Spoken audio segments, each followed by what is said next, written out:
Salam l'équipe, petite vidéo sur la gestion de Riyad Mahrez par Guardiola.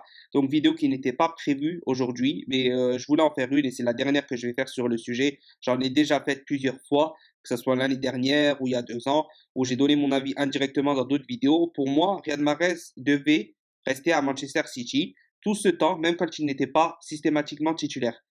Pourquoi? Il faut essayer de comprendre les choses. Il y a beaucoup de gens qui se plaignent que Riyad Mahrez ne joue pas tout le temps, peu importe les prestations qu'il fait, il ne joue pas, ou il va le mettre sur le banc, après il fait un bon match, il ne le met plus, etc. La gestion de Riyad Mahrez est particulière, ça n'a rien à voir avec le niveau. Vous avez quand même bien conscience que Guardiola, il sait quand même repérer et lire des statistiques. Il sait qui a l'avant-dernière passe, il sait qui marque des buts, il sait combien de personnes fait des passes décisives. On va quand même pas apprendre ça à Guardiola, qu'on aime ou qu'on l'aime pas. Faut comprendre que Riyad Mahrez, depuis qu'il est à City, il a énormément progressé. Il a énormément progressé en club, il a énormément progressé en équipe nationale. Donc pour nous, jusque-là, c'est bénéfique. On ne peut pas se plaindre, en tout cas de son rendement. Son rendement en club n'impacte pas l'équipe nationale. Au contraire, il l'améliore. Mais pourquoi? Par une gestion des efforts qui va être beaucoup plus limitée. Parce que Guardiola, je vais revenir dessus, mais il utilise Mahrez en deuxième partie de saison notamment, c'est-à-dire de février jusqu'à la fin de saison, il l'utilise beaucoup plus dans un rôle beaucoup plus important. Et en équipe nationale, ça le permet d'être en forme physiquement, tout simplement. Pour revenir à Riyad Mahrez, les questions que vous devez vous poser, c'est est-ce qu'il a progressé ou pas? La réponse, c'est l'évidente, c'est oui. Dans beaucoup de domaines, le repli défensif, il perd très peu de ballons. Alors à Leicester, il tentait beaucoup plus de choses, il perdait des balles, ça pouvait mener des contres, etc. Même en équipe nationale, regardez encore la CAN. Jusqu'à maintenant, il y a une ou deux erreurs, et notamment avant la CAN, il en faisait beaucoup, il se faisait prendre la balle au milieu de terrain, et ensuite ça se faisait contrer, ça nous marquait. Même contre la Côte d'Ivoire, je crois que c'est un but qui vient comme ça. Il s'est beaucoup amélioré dans ça. Regardez ses matchs à City, c'est très rare où il perd le ballon, où il fait une mauvaise passe. C'est très rare. Il s'est amélioré dans le repli défensif. Il s'améliore dans ça. Il s'améliore aussi en termes de tactique parce qu'il apprend forcément à Guardiola. Et si vous regardez bien, quand il vient défendre, quand il regarde à droite et à gauche s'il y a les espaces, et il indique avec son bras à son partenaire, place-toi là, va là, et lui, il sait se placer sans se jeter pour que, voilà, ça crée en fait une couverture plus large, comme on l'a vu par exemple sur City quand il récupère le ballon à Neymar, il se jette pas, il attend Neymar, il fait son truc habituel, mais reste tranquille, il le regarde entre guillemets, il lui dit fais ton cinéma, quand tu vas vouloir faire quelque chose, soit tu vas pas le faire, soit je vais te prendre la balle. Ensuite, on parle statistique. On parle statistique, on va juste prendre cette année et on va revenir sur l'année dernière. Statistiquement, actuellement, on est d'accord qu'il joue pas énormément de matchs. Il a joué peut-être un match de titulaire en championnat, je crois, ou deux. Il a joué des coupes et il a joué tous les matchs de Ligue des Champions, il me semble. Ouais, tous les matchs de Ligue des Champions. Il est à 8 buts, 2 passes décisives. Donc, c'est le meilleur joueur de City. En termes de statistiques, cette saison, c'est le meilleur joueur de City. Gabriel est à 9, c'est-à-dire 4 buts, 5 passes décisives. Phil Foden est à 5 buts, 4 passes décisives, 9-9. Et Riyad Mahrez est à 8 buts et 2 passes décisives. Sans jouer, peut-être c'est le joueur qui joue le moins de tous. João Cancelo est à 4 passes décisives, 2 buts. Grealish, 2 buts, 3 passes décisives. Donc, les statistiques sont là. Les statistiques sont là. Il est plus performant comme ça. Peut-être que s'il jouerait tous les matchs, il mettrait forcément encore quelques buts en plus. Mais est-ce qu'il tiendrait toute la saison? Non. Riyad Mahrez, l'année dernière, rappelez-vous, ça a été l'homme des demi-finales de la Ligue des Champions. Ça a été la personne qui a provoqué le but le plus dangereux de Manchester City en finale de Ligue des Champions. C'est passé à 5 centimètres de rentrée à la 76e minute et peut-être d'offrir à Manchester City de quoi pousser à aller chercher cette Ligue des Champions. Ça, Guardiola, il l'a bien compris. C'est pour ça qu'actuellement, en Ligue des Champions, il ne se prive pas de Riyad Mahrez. L'équipe Ligue des Champions, c'est l'équipe la plus importante pour Guardiola. Vous le savez, on le sait tous, il n'y a même pas besoin de débattre sur ce sujet-là. Maintenant, en championnat. Championnat, il y a le temps. Guardiola a expliqué plusieurs fois, le championnat, c'est une course qui prend du temps. Il faut être régulier, il faut savoir quand on va perdre des matchs rebondir, etc. Il sait qu'il y a une canne aussi qui arrive. Quand Riyad Mahrez va pas être là pendant un mois, il va mettre qui s'il n'a pas testé qui fait jouer Riyad Mahrez partout?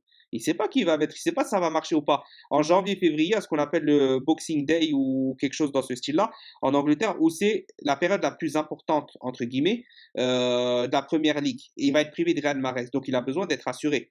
C'est pour ça que là, si vous voyez, il est en train de tester. Foden une fois en neuf, une fois à gauche. Après, il va le tester peut-être à droite, Ressus à droite, après un neuf, après l'autre là, l'autre là. Vous voyez, ça va tourner et ça va être comme ça. Riyad Mahrez, statistiquement, revoyez ses stats, il progresse chaque année, chaque année, chaque année. Il est toujours dans les top classements. Et si on prend un milieu de jouer, c'est certainement chaque année l'un des top 5 des grands championnats européens, si on prend minutes jouées. Alors, il n'y a personne qui prend le temps de faire les stats, mais je peux vous assurer que faites-les et vous verrez, vous serez surpris minutes jouées qu'à chaque fois, il est dans les tops année après année. Et il fait partie des meilleurs joueurs sur plein de sujets, que ce soit les avant-dernières passes, que ça soit c'est lui qui tire les pénaux, c'est lui qui tire les coups francs. Il tire plus de coups francs que De Bruyne quand ils sont les deux sur les terrains. Ça veut dire beaucoup. En général, celui qui tire les coups francs et les pénaltys, c'est le leader technique.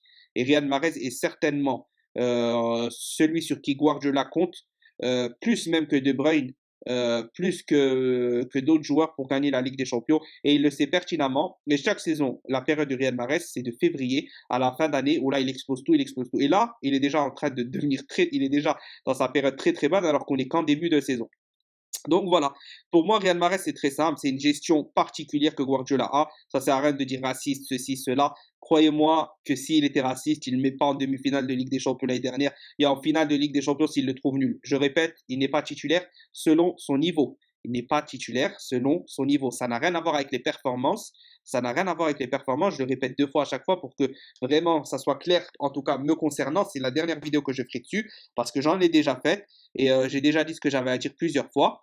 Maintenant, est-ce qu'il doit rester à City? J'ai toujours dit qu'il devait rester à City. Il va arriver à 30 ans. Maintenant, par contre, je suis pour qu'il quitte City à la fin de cette saison, en espérant qu'il gagne la Ligue des Champions.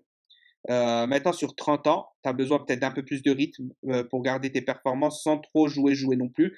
Mais il est frais, Riyad Mahrez. Physiquement, c'est pas quelqu'un qui, tu vois, qui a une grosse musculature, etc. Donc, c'est peut-être même plus facile pour lui de tenir sur une longue période un peu plus âgé. Donc voilà, c'est vrai que maintenant je le verrais bien quitter Manchester City en ayant gagné la Ligue des Champions, ça serait parfait. Tu quittes, il te reste 1 an de contrat, tu pars pour le club qui te veut vraiment où tu vas jouer et tu gagnes la Ligue des Champions, tu finis ta carrière en ayant du jeu, en ayant un club qui veut quand même jouer la Ligue des Champions chaque année, ça c'est très très très important. C'est pour ça que Liverpool je verrai pas trop. C'est vrai que si Xavi va à Barcelone et qu'il veut le recruter, sachant que maintenant voilà il y a plus de place pour les joueurs performants, etc.